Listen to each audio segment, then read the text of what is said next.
And now it's time for more of Southern California's sports fishing voice. Let's talk hookup. This portion of the show is sponsored in part by Ford, the official truck of Let's Talk Hookup. Rancho Leonero, where your wildest Baja dreams come true. Maui Jim Sunglasses, the choice of the best captains. Shimano Rods and Reels, fish with the best. Shimano. And by Yamaha Outboards, official motor sponsor of Let's Talk Hookup. Here we go. Another great hour of Southern California's sports fishing voice.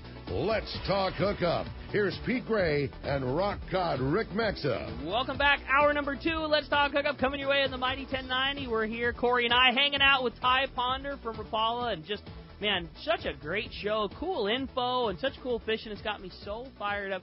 It's funny, during the break, we were, Ty and I were saying, like, Ty heard that report from Andrew and saying, man, I really want to go tuna fishing, and I've been listening to you and Corey and Ty talking. I really want to go bass fishing, man. Right? It's got me pumped up for calicos. And boy, we hope you're pumped up too, man. Having a great show, lots of great info with Ty, a fantastic representative of Rapala and a great fishing guy. And man, we want to hear from you this morning.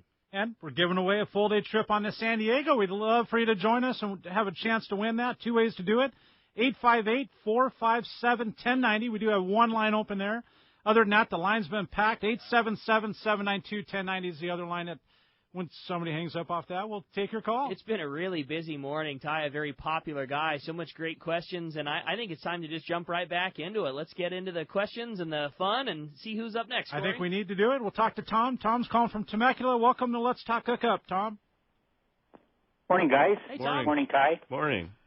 Ty, boy, I've got quite a collection of Rapalas. And I've caught pretty much everything on them. I have pretty much used them primarily as trolling lures, and the CD18s have always been a standby for me for fishing for yellowtail and even sand bass and stuff like that. Sure. But I also have some smaller Rapalas that are like the 2 to 3 inch guys there, and they have the metal bills, and I always thought, big bait, big fish, and I have caught some pretty big sand bass on CD18s. What's going to be the best application for those smaller Rapalas, and are they, can I cast those as well as troll them? Well, I've heard of some big bass. I haven't personally fished trolling lures for calicos, but I've heard of some giants being caught on trolling lures. They have the same Rapala action no matter what size you fish, and actually every Rapala before it goes to market is tested in a tank.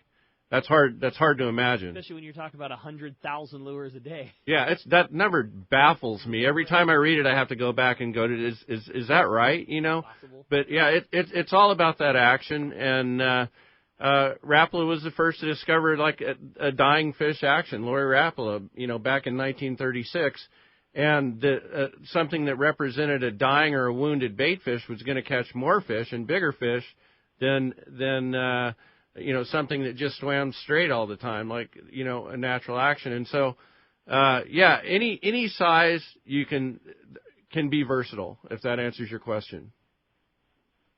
Okay, and are all these lures made in Finland now? Most of them, 90% are made near Helsinki, Finland. You're absolutely right. There are more factories, but that's the large factory there where they make them. And if you're ever interested in how they make Rapala lures, there's a video I think it's about 12 or 15 minutes called How It's Made. And yeah, it's a really cool video that can show you how they can mass produce lures, yet everyone has its own personality. So that How It's Made video gives you a pretty good look at inside look at how they make them. That's cool. Thanks a lot for the call, Tom. Appreciate it very much. Yeah, that was a really good one. Let's jump back into it. We're going to talk to John. John's calling from Mira Mesa. Good morning. Welcome to Let's Talk Hookup, John. Hey, John. Hey, yeah. Good morning, you guys. So like this morning, there's a small tide swing, like something like 2 feet, and I was wondering, do you even bother fishing the bay if you're targeting spotties or whatnot? Absolutely. Do you even bother with? Go ahead. Well, no. To answer your question, absolutely. I'll go if there's. I'm just going fishing. I mean, if it's a 7-foot tide swing, I'm going. If it's a 2-foot tide swing, I'm going. But like I said before, if you have a 4 or 5 foot tidal exchange is your premium time. If you have a 7-foot tidal exchange, fish can tend to hunker down, or a small tide exchange. The bite may not be as good. But you know what? I've fished every condition and worn it out. Just absolutely had great fishing. Corey, don't you agree? Yeah, absolutely. Just a rule of thumb. What I'd like to add to it, John, is if you take that 2 foot of movement and use it to your advantage and fish areas toward the mouth of the harbor, figure out like San Diego Bay, you can fish toward the mouth of the harbor there and actually have pretty good current. Okay? You're not going to have that great a current behind the bridge because there's not that much movement. But so utilize the tide for different areas to increase your productivity. So if you have a 7-foot movement, which is a complete opposite, go to the back of the bay because you're be up front. Yes, you're going to have like 2 foot of movement. You follow me? So you can kind of jostle around and use some of the different areas to your advantage. Use the tide book Absolutely. as a guide on as a guide to the map. Yeah, absolutely. Now let's talk maybe a little bit more about tide and flow, especially having you two guys in here. Spotty fishing is one of those unique things that if you're wanting to, obviously produce fish for yourself, but if you're wanting to take a kid fishing or something like that, a tide book can literally be a guide to how good of a day you could be having. You can go through that tide book and find conditions that are going to be more, that are going to be more beneficial or tend to be better fishing just based on tidal flow. Is that fair to say? It's very fair to say, and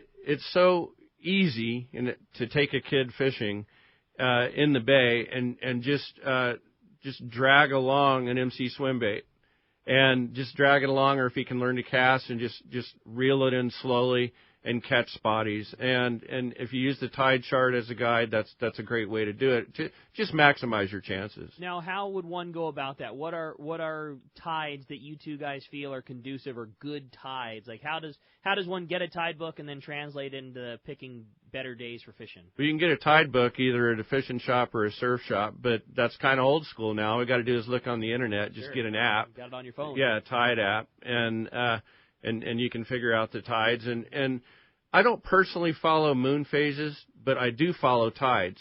To your point, which are affected by. Yeah, absolutely. So, you're just maximizing your chances, and it's just like talk about that a little bit with calico bass. When Corey mentioned we're talking about currents again, the wind. Used to be like when I was younger. The wind would come up, and I'd be, I don't want to fish in the wind. It's a hassle. I would go in. You can fish when that wind comes up, it can be instantaneous to turn on that bite. So these little things that you look for when it gets windy, start fishing. Even on the bay, because San Diego Bay, Mission Bay, Newport, all the other harbors up and down can have pretty clean water. But if you add the condition of wind and you add ripple, and it's just like surface iron fishing. In flat, calm conditions is a little more difficult. Always bite it better when there's texture on the water. You follow me? Yeah. There you go. Totally. There it is. You bet. Yeah, and so, John, the other cool thing about it, too, is our bays here. San Diego Bay, in particular, is 8 miles deep and holds such an astounding amount of different varieties, everything from the short fin corvina, some call 'em orangemouth, halibut, bonefish. So many different fish, the mackerel, the bonito, all these barracuda, all these things that you could go catch in the harbor and have fun with a youngster or somebody new to fishing like Ty's describing. And, John, you could have a good time doing it. Sounds good, man. John, all right, thank you. Appreciate the phone call, buddy, very much. Thanks a lot for the phone call. Let's jump back into it, and we're going to talk to Bruce. Bruce is calling from Lemon Grove. Welcome to Let's Talk Hookup, Bruce. Hey, Bruce. Hey, good morning. Just got off a 10-day on the Shogun with Captain Renee. Hey, I wanted to call in a little report. Yeah. Hey, Renee is a good guy, isn't he? Spectacular human being. Love the dude. Yeah, no doubt. Man. We went on down to the loop, picked wave for a few days, picked up a little over 100 yellowfin. Took a rookie with me first time, 170-pounder by Jeremy Bailey. Oh, Lemon no Grove. way. Crazy. 170. Oh, yeah. First fish. First big one, and he fought it to the end. It was a great fight for him. Wow, it was wonderful. what a fish. Yeah. Then we ended up going to the beach and picked up some really nice yellowtail and finished off the trip up in Clemente for like 50 bluefin yesterday. Jeez, what a trip you guys had. That's awesome, Bruce. Yeah, it sure was, Ricky. We had really good fishing down at the loop, considering there wasn't any current whatsoever. Okay, yeah, that makes it tough. Yeah, it does. It makes it hard to get those baits to swim out. But all in all, I just wanted to give the report to you guys as usual, and just thank the Shogun crew and Captain Renee for a wonderful trip. Yeah, those guys are a great awesome, boat. No doubt. Wow, Yeah. what an awesome trip, man. Congratulations, Bruce. I can't believe your buddy had a fish that was 170 at Guadalupe. 170 from an island that's only a couple hundred miles away from home. Yes, sir. Amazing. Awesome, Bruce. Well, congratulations, man. Sounds like it was a good one. It was, and I'll talk to you guys soon. All Bye-bye. right, buddy. Appreciate the phone call. What a great one. Let's jump back into it. Let's talk to Sam. Sam's calling from Irvine. Good morning, Sam. Welcome. Let's talk hookup. Hey, Sam. Good morning. Morning. Hey, Ty, good information. I had a question. You guys went through a lot of Rapala baits at the beginning of the show here. But if you were fishing like from Dana Point to Oceanside, which baits in particular would you throw into the kelp lines there and the colors? Well, calico bass fishing, my standard go-to is the X-Rat 14 size. That's the largest size in the standard model. That will catch small fish, it'll catch big fish, and it will catch fish. I mean, I think, sometimes these hard baits are underutilized. At least give it a try. One of the first things you want to do is search the water column, and you can search the water column great with MC swim baits, and take a 5-inch Viejo, try it first low and slow, try it in the suspended water column, try it on the upper water column, and see where the fish are. And if they're on the hard baits, that X-Rat 14, I've caught fish as small as the bait, and I've caught. I'll tell you, if you always remember your favorite bites. My favorite bite ever was on an X-Rat 14. I caught a 4-pounder on it, and I could see a load of huge fish below it.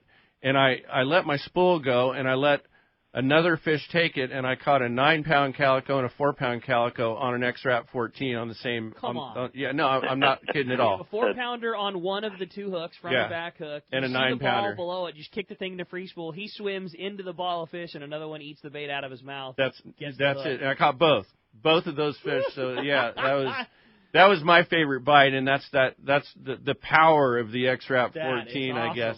After that, the long cast I talked about with the inline hook system, that single hook allows you to go through the kelp. And a lot of times we have to make long casts. We have to reach the beach over rocks, into rocks, whatever we're fishing. So the long cast, every day is different, but those are my two standards to answer your question.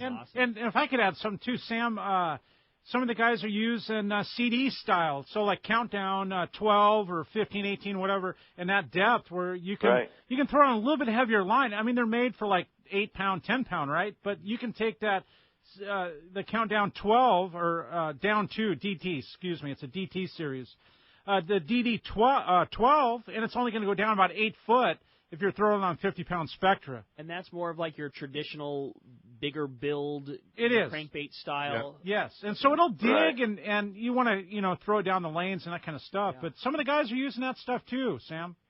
And same for spotties as well. The traditional crankbaits for spotties that you can dig it down in the rocks and in the mud. Same thing.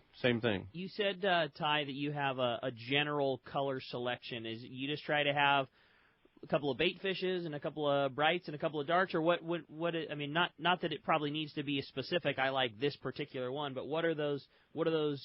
Color styles that you like? Well, I can give you specifics. Yeah, my very favorite is called the gold color.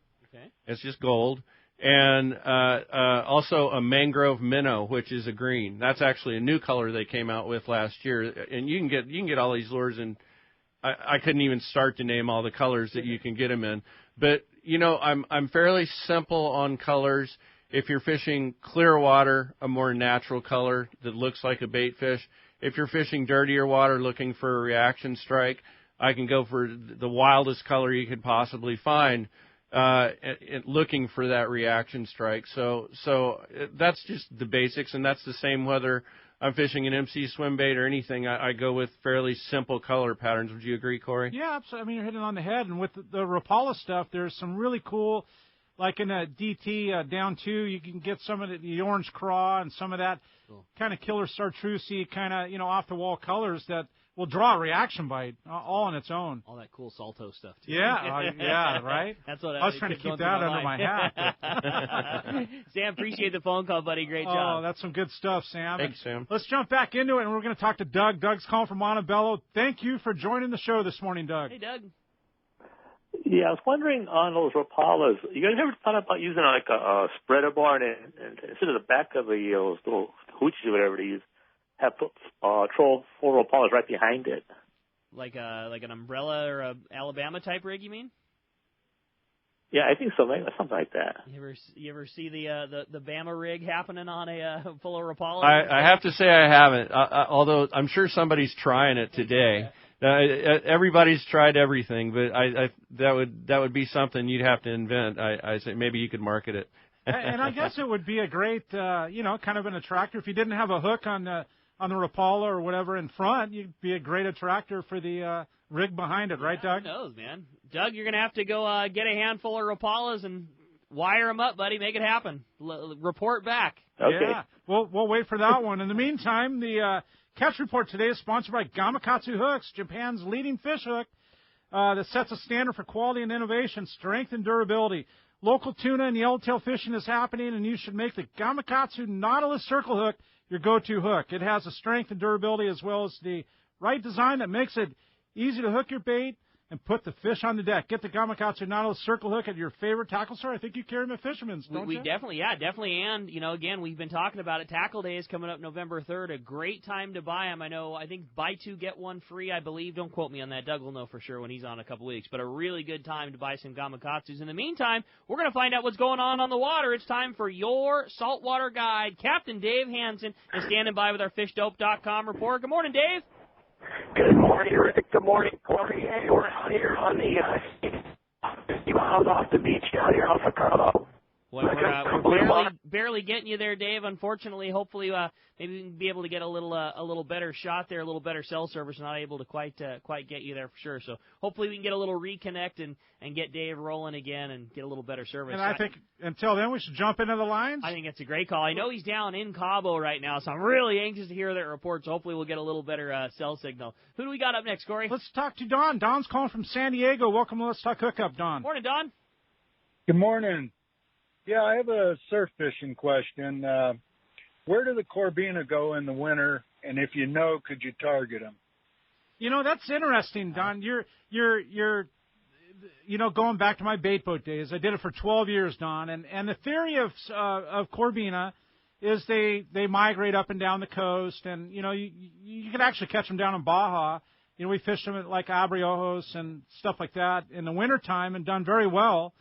But what a lot of people don't realize is they'll actually retreat off the beach, retreat out at 2 feet of water, and we've caught them in the bait net out in 60, 90 foot of water. No way. Seriously. You're kidding me. Not kidding you at all. That. You wouldn't think of it, but they're out there chasing the anchovy and small sardine, and they're actually bait fish eaters. They'll eat anchovy, and we get more of that from Gundy, but they'll eat bait fish and anchovy as much as they will a sand crab or shrimp or crustacean. I would have never thought you're catching Corbinas in 90 feet of water. I'm telling you, it's that the craziest cool. thing That's ever. That's really cool. Yeah. So it's kind of a lot of people think they migrate up and down, and I'm sure they do to a large degree, Don, but to know that you can catch them in 60 to 90 foot of water would probably blow a surf fisherman's mind, right? Yeah, that's cool. You better get a real long cast on. Appreciate the phone call, buddy, very much. All right, let's jump back into it. Let's talk to Chuck. Chuck's calling from Dana Point. Welcome to the show this morning, Chuck. Hey, Chuck. Hey, you guys. Rapala, first time I heard of it was in the 80s, and I said, let's go down to the breakwall in Redondo, and the bonita come through, and you use this little split tail. And, man, that thing just nailed them. I still have them, but the hooks are rusty, but I see they still sell that, don't they? And then I've used that thing all the way to thresher fishing. I got a Magnum 26 with single hook. Now, how many world records do you guys have? Do you even know? I can't quote the exact. I could actually look it up real quick, but I know that there's more world records caught on Rapala lures than anything else. It might even be anything combined. I mean, I remember at one point it was just some staggering statistics. Yeah, it's crazy. And the answer is, if they made it before, they make it now.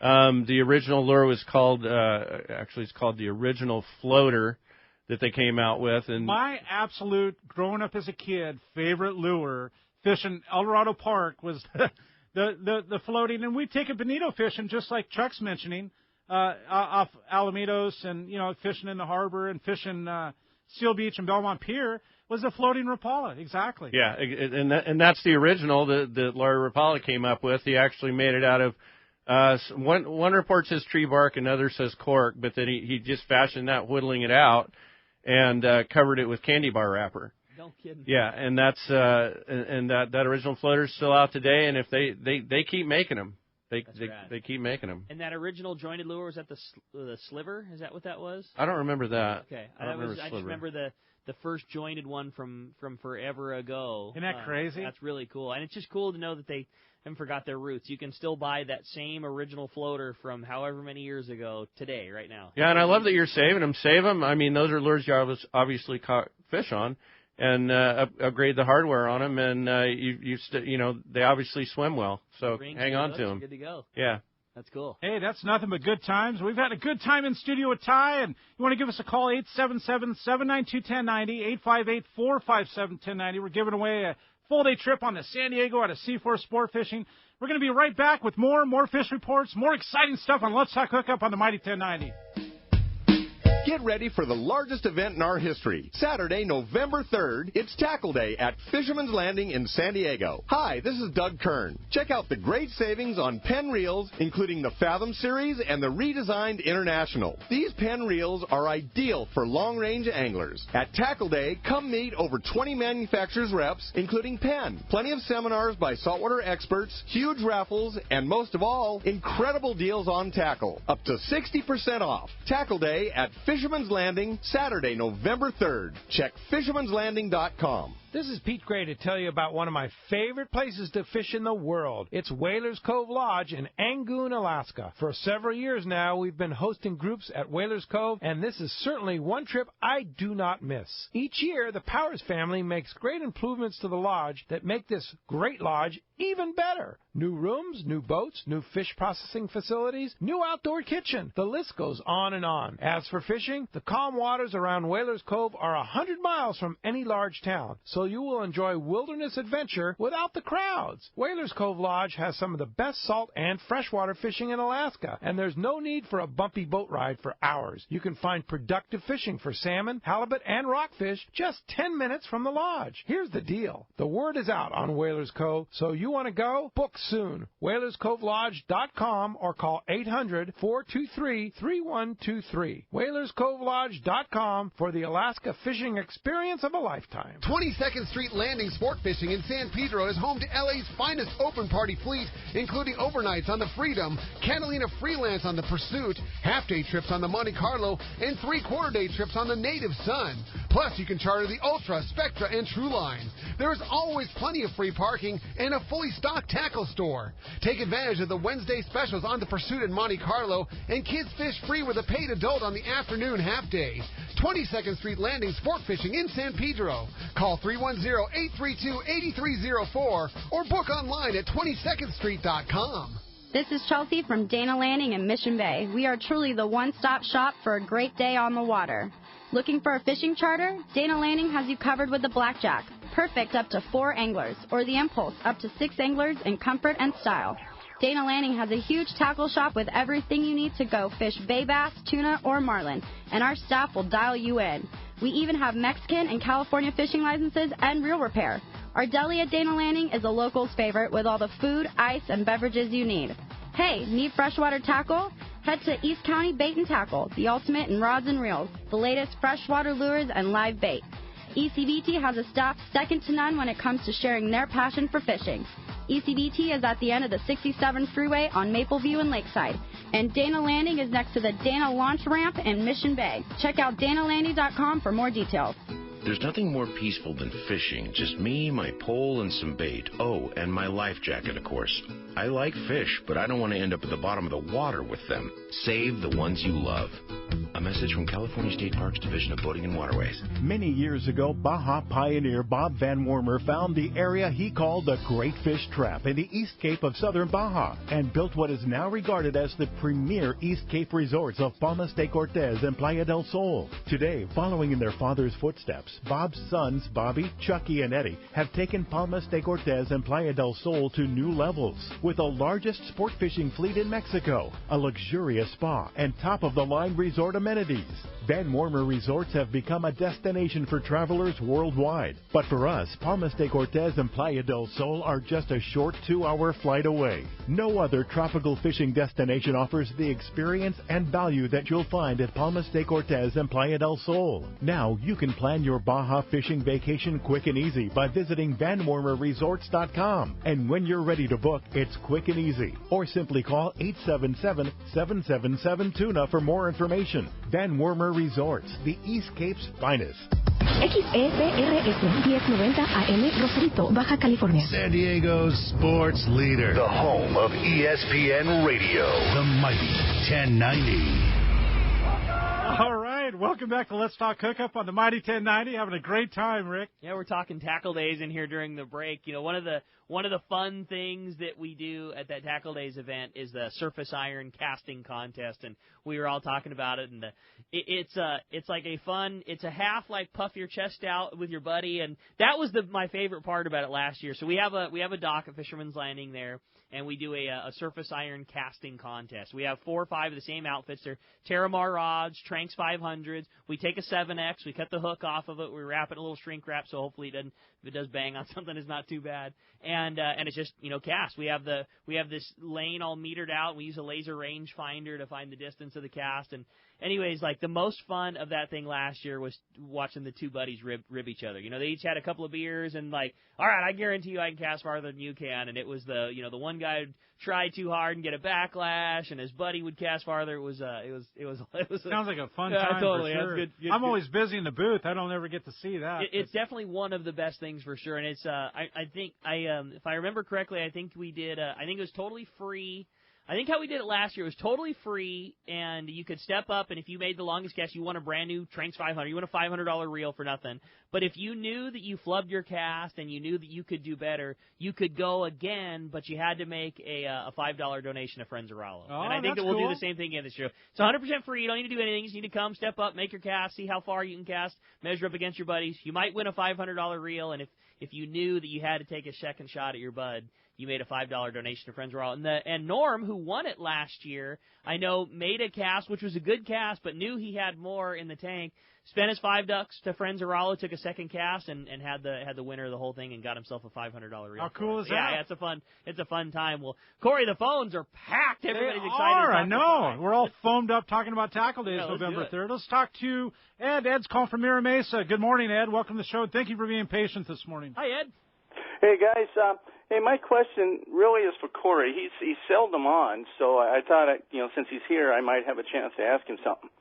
Well, anyway, I went up to Oregon, up to around Tillamook Bay, and I went some bottom fishing on that, and they have like a black bass that you can catch. But my question is, they had it looked like a piece of plastic like your fish traps, Corey, but the color on it was a chartreuse color with tiger stripes, and I've been trying to find that because that worked really well up there, and I was wondering if you could maybe have a special, that you could make something like that. Yeah, that'd be cool, Ed, for sure. It's really neat, the black bass up there, and blue rockfish too, like in our northern coast here, but Tillamook and Oregon right there is beautiful, and their black bass are like our kind of calicos, really. They get in shallow, and they get lathered up on the surface. They can actually chum them like blue rockfish. They're called blue bass too, and you could fish 40 foot of water and chum them up like a bass and have them blown up on the surface. They love eating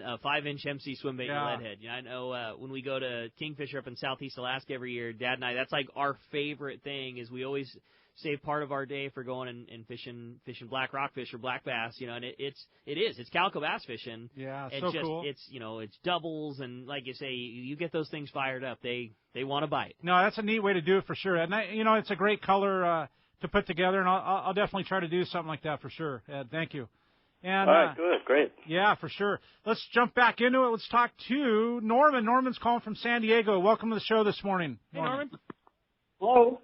Hey, good morning, Norman. Go ahead.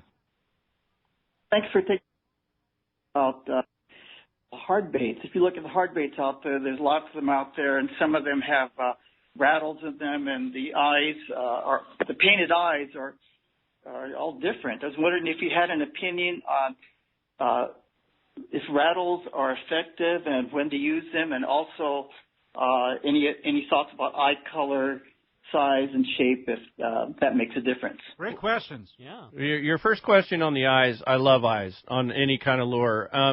You know, calico bass, especially bigger calico bass, tend to target the head of a bait. You'll find that sometimes they're sucking it in from the back, but the bigger ones, more aggressive. And the eyes give them a good target to target the front of the bait. And what was the second question again, please? About rattles. Yeah, rattles. Rattles it depends on the day to begin with, but rattles, when I think about using rattles, are in darker water where, you know, you want to attract something to the bait.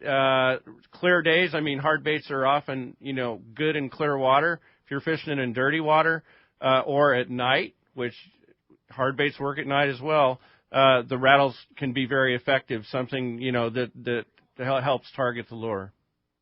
Have you ever tried an eyeless bait? Well, swim baits come without eyes, except for then you put a jig hook on them, you know, then they have eyes. Same as I'm talking about. Same application applies.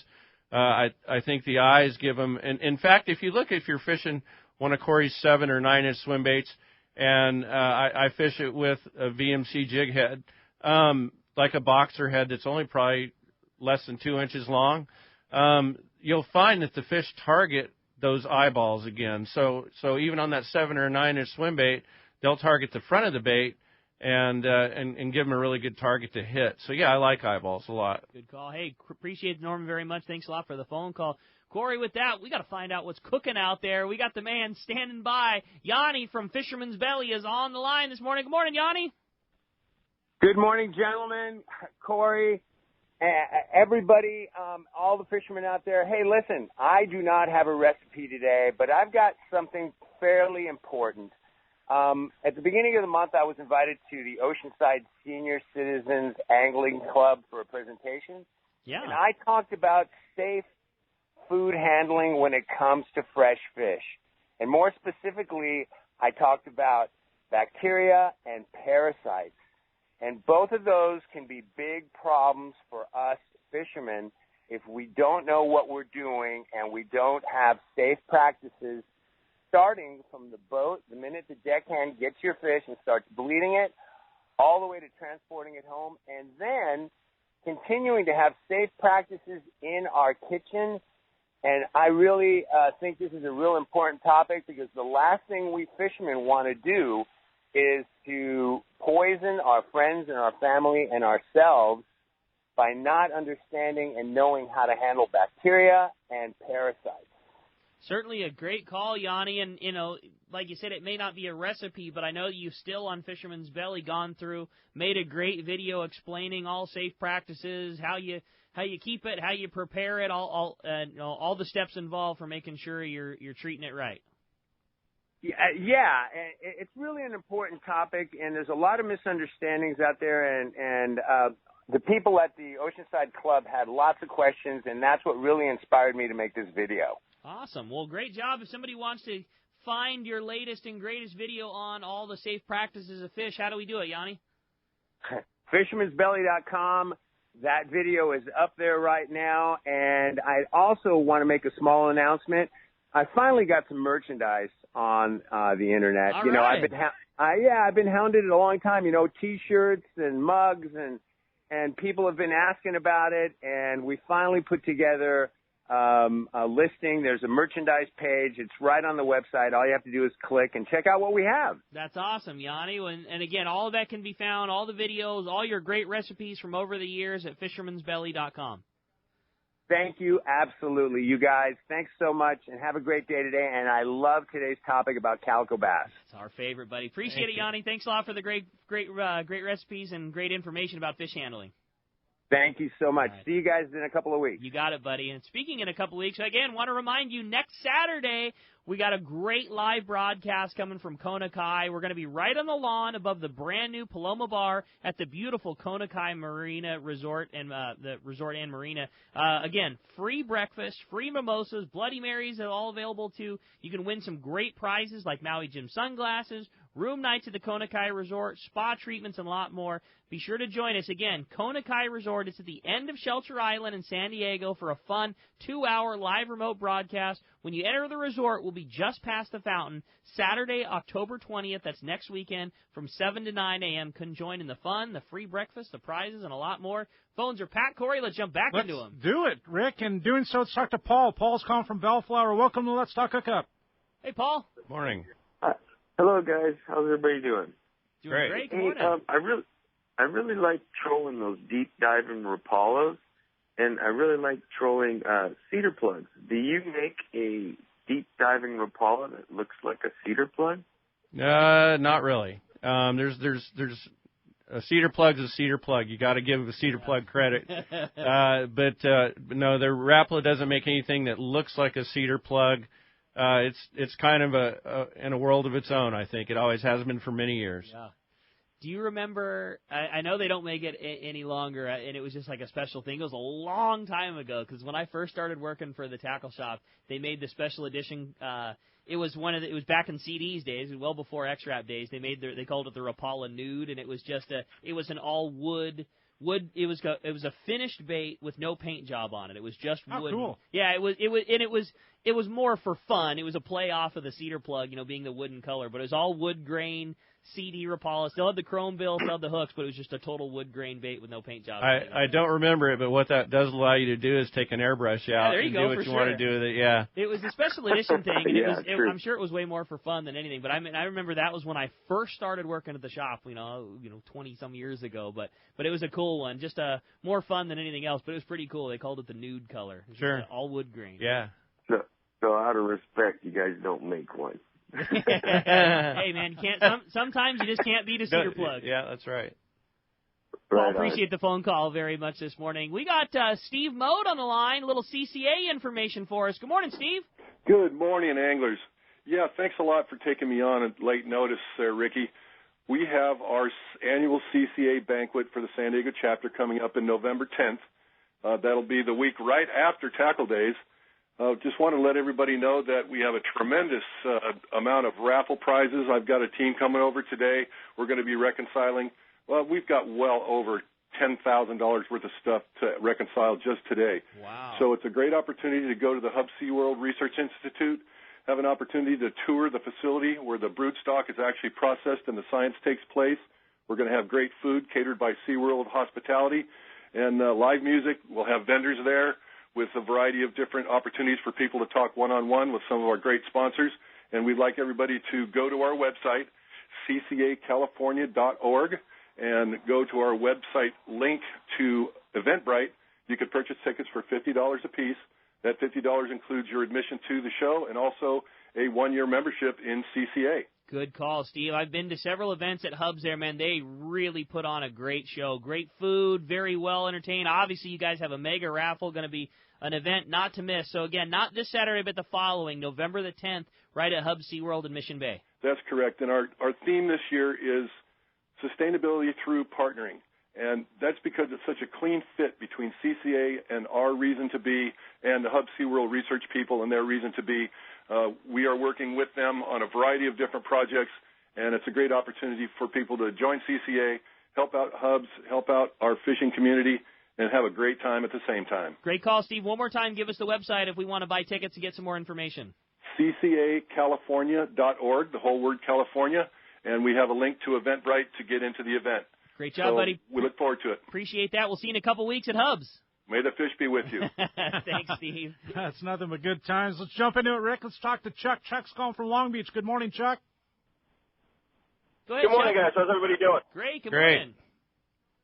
Great. Hey, I have a question. If what Gundy was talking about as far as changing out hooks, do you guys recommend keeping the original treble style, or do you recommend going to a single hook? And if so, what kind would you use?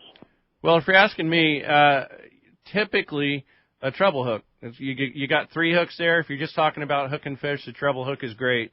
The inline single hook type system, if you're dragging through some kelp, through some grass, may be able to help you out.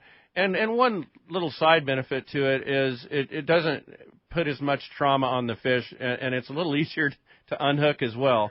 But it doesn't, a treble hook can sure enough get tangled up and take 10 minutes to get out and wiggle it out and all that with a pair of pliers. Single hook, you don't have to do that. But I would say single hooks mostly, just for if you're either interested in that aspect, being easy on the fish or reeling through some kelp. And what I like, Ty, about the single hooks, and for this too, Chuck, is the single hook replacement is going to be about double, 2.5 times maybe, the gap that the treble hook gap would be. So you hook them on a much larger gap, you're huge success. Often have a bigger barb too, which is going to all those things in favor of making that fish come on board. Yeah, it's nothing but a bonus. Good call there, Chuck. Yeah, good question. Who do we got next, Corey? All right, let's jump in. Let's talk to Tim. Tim's calling from Mission Bay. Good morning, Tim. Hey, Tim. Morning, fellas. Thanks for taking the call. I really appreciate it. It was years ago. Just a quick story and a quick question. I'll try to make it quick. I came around Mission Bay, and as soon as you get out of Mission Bay, you go around the jetty to the right. It was a foggy morning, and it was early in the morning, and I had a Mag 18. It was like the macro color one and a purple one, and I put them both out right away as soon as I got them out in a little 16-foot aluminum.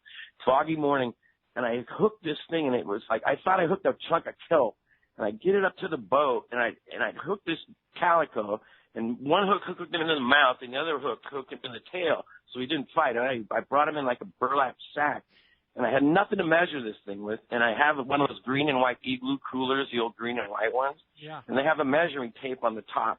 And I forget if it was either 24 or 27 inches. It was bigger than the cooler. And I swear to God, I never saw a bass this big in my life. I go, oh, my God. So I had nothing to – all I had was my girlfriend at the time was with me, and she goes, oh, my God. But I let it go. Of course, I let them all go. Awesome. But I never saw – I mean, I don't know how big something like that was, but I promise it was either 11, 12-pounder. I never saw it. Mag 18, it was the biggest bass I've ever seen in my life. No, Tim, that's a good one. And on a Rapala, how do you beat it? And, just to add something to this, too, the world record calico bass, the world record was caught a quarter mile outside of Newport Harbor. No kidding. From the jetty. I didn't know that. So how would you ever, think that would happen? But what you're describing, Tim, is no, it's no surprise. And that fish, too, can vary so much in length and girth. You know what I mean? Like you can have a super long one that doesn't have the head and the gut and be an 8-pounder, or you can have a short one that's darn near square and be a double-digit fish. Absolutely. Unique.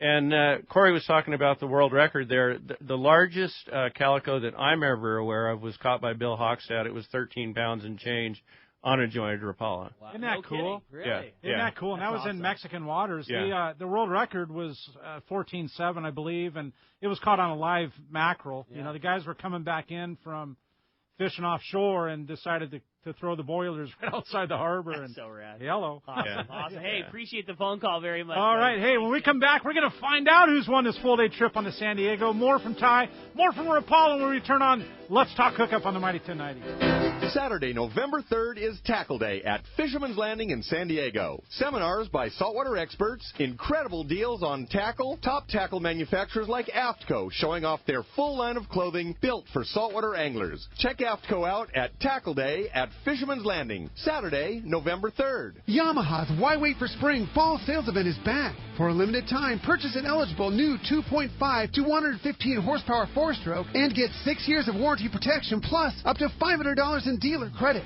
New 150 to 300 horsepower 4-strokes come with 6 full years of warranty protection. Visit your local Yamaha Outboards dealer today. Yamaha. Reliability starts here. Offer ends November 19th, 2018. Subject to change at any time. Other restrictions and conditions apply. 36-month limited warranty and 36-month Yamaha extended service contract. Choice offered to Florida residents is a 36-month Yamaha limited warranty. See authorized participating Yamaha outboard dealers for details. This promotion cannot be used with any other Yamaha offer. Pete here to tell you about our friends Jim and Mary and their incredible crew at Poway Valley Collision. I hear it all the time. Hey, I took my car to Poway Valley Collision, and you were right. Mentioned you guys, and they gave us the VIP treatment. Fixed our car, and even gave us a special price. Believe me when I say Poway Valley Collision is worth the drive from anywhere in the Southland. We know you may not need them now, but when accidents happen, it pays to go to Poway Valley Collision. And I'm not fooling. Our listeners can save hundreds of dollars on your car or truck repair. They work with most insurance companies, including Auto Club, MetLife, and Wawanesa, and more. All you do is call Jim, Mary, or any of their team members, and they do all the rest. No hassles, just top-notch work and VIP treatment. I had my car repaired at Poway Valley Collision, and the job was perfect. So get your vehicle fixed right at Poway Valley Collision, 14211 Garden Road in Poway. Check PowayValleyCollision.com. Don't be the last to get one, especially now. The all-new Brutus Max Torque from Ace Line Hauler. You can catch more lobster and pull deeper with the Ace Line Hauler. It's faster and stronger, so you can get those bugs in the boat. Easy to store and low power draw. The Ace Line Hauler is the highest quality and certainly the best on the market. Just ask a friend who has one. Get the new Brutus Max Torque by Ace Line Hauler today. Buy now at acelinehauler.com or your local tackle shop. When it comes to fishing rods for saltwater, there's just one name you need to know: CalStar. Take, for example, the Graphiter series. It's a true graphite and fiberglass composite rod, the finest it's ever been built. And for anglers seeking traditional performance, durability, and quality at an affordable price, the CalStar West Coast series of rods and blanks are the ones for you. Their master craftsmen bring decades of rod building experience to every rod they make. So if you want your fishing rods to be truly state-of-the-art, I always recommend CalStar at fine tackle stores everywhere. All right, welcome back to Let's Talk Hookup on the Mighty 1090, and Ty chose random number, and up comes Sam from Irvine to win our full-day trip on the San Diego. Sam, you are going to be stoked. No doubt. Fishing on that San Diego, not a better rig to fish for. I can't get over how fast this 2 hours went by, Ty. It was an awesome time having you on here. I mean, you are such a great representative of Rapala. You know the product so well, and they are one of your sponsors amongst many others. I know that you are a guy that represents a lot of companies, and this is why. I mean, you obviously do things so well, and I know a lot of great sponsors that you've been able to get to work with over the years. Well, I appreciate that, and obviously it is my pleasure to represent Rapala and specifically work with them and their brands, including VMC and Suffolk, and I work closely with Corey here on MC Swim Baits, and that's an honor as well. And Wide Open Throttle Marine Service and Carlsbad helps keep my boat in tip-top shape, and Pelagic, some awesome clothing. But I appreciate all of them, and that help support me and believe in me. I appreciate that a lot. Well, it's awesome. I'm really looking forward to, we mentioned at the beginning of the show, for those people that didn't, you're doing a YouTube channel, kind of document all your trips and catches. Great information. That's Calico Country. That's a spot where we can find you on YouTube. What else? How else do we find out the tournament series is coming up? I know you're very involved in the tournament bass fishing, and how do we find out all the great stuff from both what Rapala's got going on and then you yourself as well? Sure. The tournament series is the Saltwater Bass Series. I think they're going to be the only one around next year, and I really enjoy tournament fishing. I know it's not for everybody. It's it's a certain niche in fishing, and but I enjoy it quite a bit, and that'll start up again in January, and I believe there's 7 or 8 tournaments next year. And I'll be at all those, but I love it and appreciate it when people come up to me on the water and just say hi. I always want to know what they're catching. I might be getting skunked, and they may be able to help me out. Well, you did a great job, man. Appreciate it. Appreciate you representing Rapala today and sharing so much killer info with us, Ty. We can't wait to have you back as long as you're game for it. Always. Thank you for having me, man. I really enjoy it. Thanks, buddy. Well, hey, we appreciate you listening today. What a great couple of shows. My buddy Corey here, we're hanging, having a great time, and we'll get the full wrap-up report next Saturday when Pete returns. We're going to be live again at the Kona Kai Resort on Shelter Island. We're going to be joined by Steve Pinard, Dockmaster Adam. That's going to be a great show. And the next Sunday, Captain Art Taylor from The Searcher. Hey, we appreciate you listening. Big thanks to Adam on the other side of the glass for keeping us running so smooth. We will talk to you next Saturday and Sunday with Let's Talk Hookup on the Mighty 1090.